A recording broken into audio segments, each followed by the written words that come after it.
सारा आकाश पूर्वार्ध का प्रारंभ करूंगा। ध्यान दीजिए आप लोग चैप्टर 8 में। उस दिन मुन्नी ने समर से पूछा,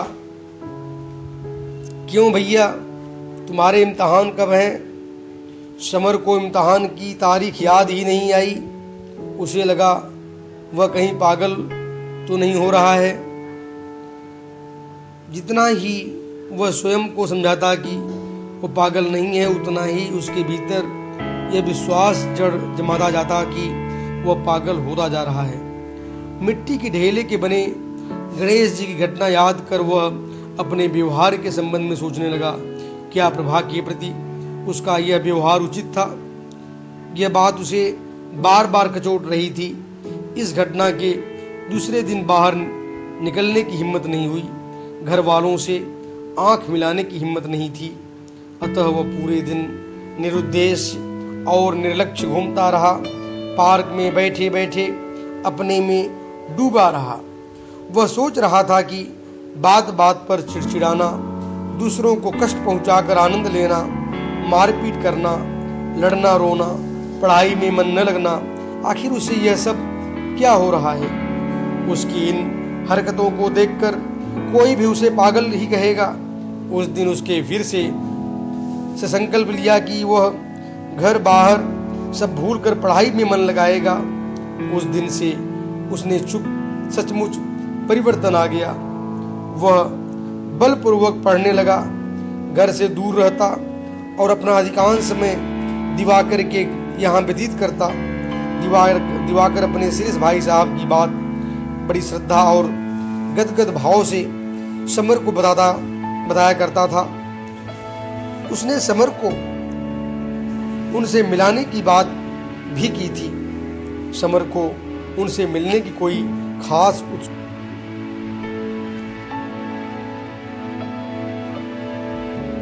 नहीं।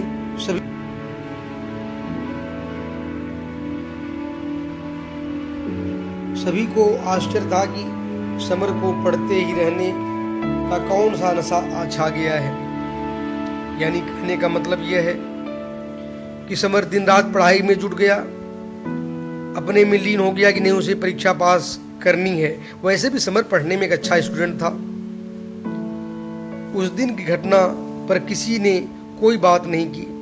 प्रसव के बाद से भाभी ने काम करना बिल्कुल ही छोड़ दिया था। जब से उसको बच्ची पैदा हुई, भाभी काम नहीं करती थी। सारा काम का बोझ किस पर आ गया? प्रभा पर आ गया। मुन्नी या तो उनकी बच्ची को खिलाती या गुमसुम पड़ी रहती। माँ जी के हाथ में माला थी। सारा काम अकेले प्रभा पर आ पड़ा था। कभी कभी उसका पत्र आता जो बिना पढ़े उसे नहीं दिया जाता था।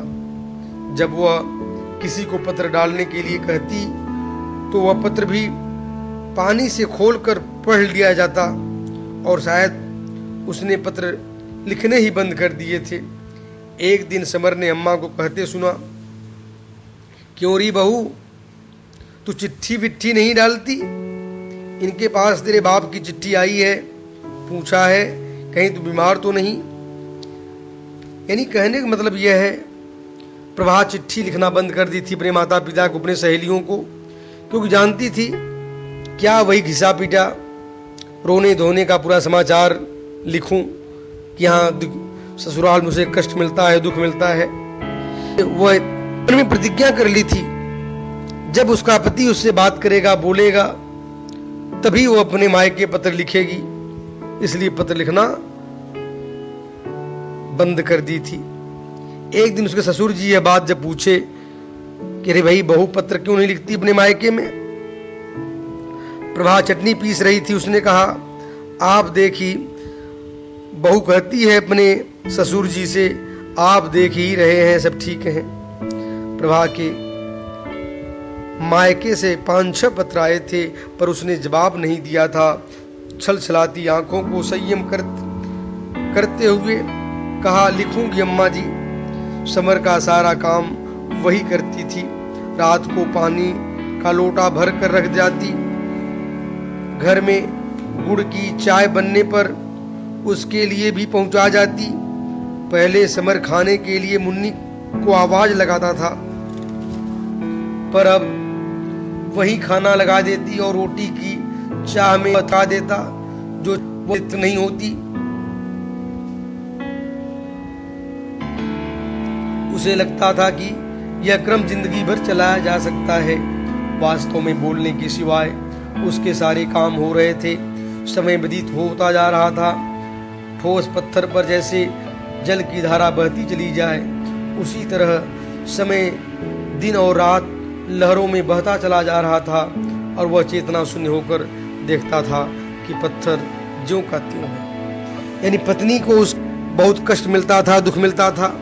बेचारी पत्नी दिन रात काम करती जाती थी, लेकिन किसी से बात नहीं करती थी और न उसका कोई पूछने वाला था कि वो खाई कि नहीं खाई, तबीयत ठीक है कि नहीं तबीयत ठीक है।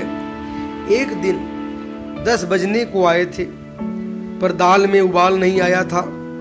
प्रभा जल्दी जल्दी आटा गूंथ रही थी। मुन्नी ने शिकायत की, बड़ी भाभी को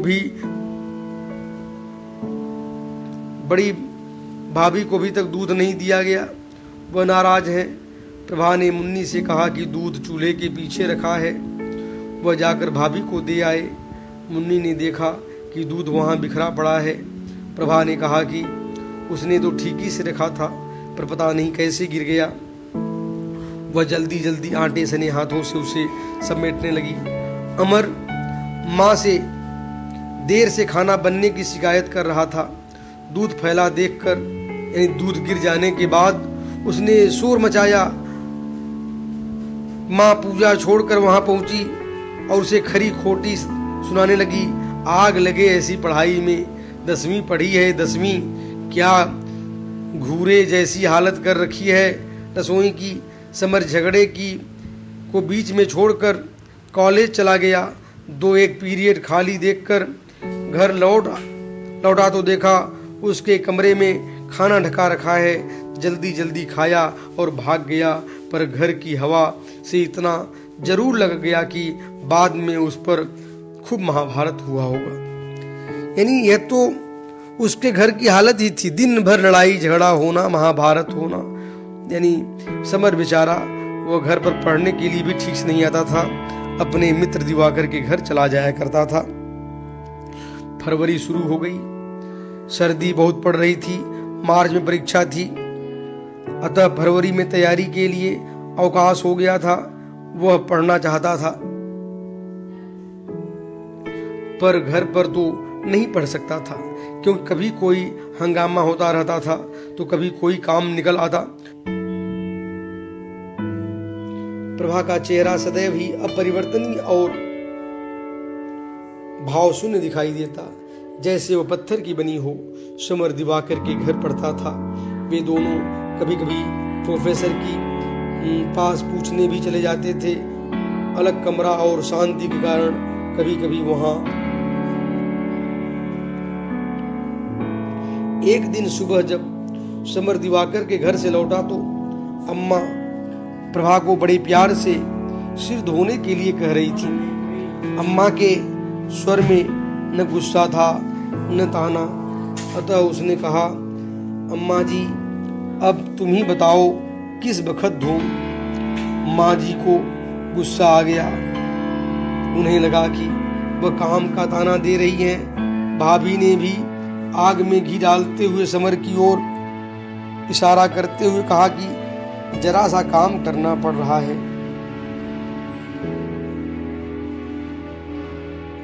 रोज ही बवाल हो रहा है। अम्मा चिल्लाती रही कि अपनी फटी धोती भी सिलती नहीं और न ही उसे धोती है। कौन मेहनत करे, वह तो पलंग पर बिठा दो और हाथ में पकड़ा दो किताब। समर ने उस दिन पहली बार ध्यान दिया कि प्रभा की धोती इतनी फटी थी कि सिलने और धोने किसी यानी प्रभा के पास एक ही धोती, वो भी फटी हुई, सिलाई कोई गुंजाइश नहीं, उस पर कोई ध्यान देने वाला नहीं था। सास ससुर जेठानी मानो उसके सब पीछे पड़े रहते थे। ध्यान दो बच्चों। दोपहर धोया गया।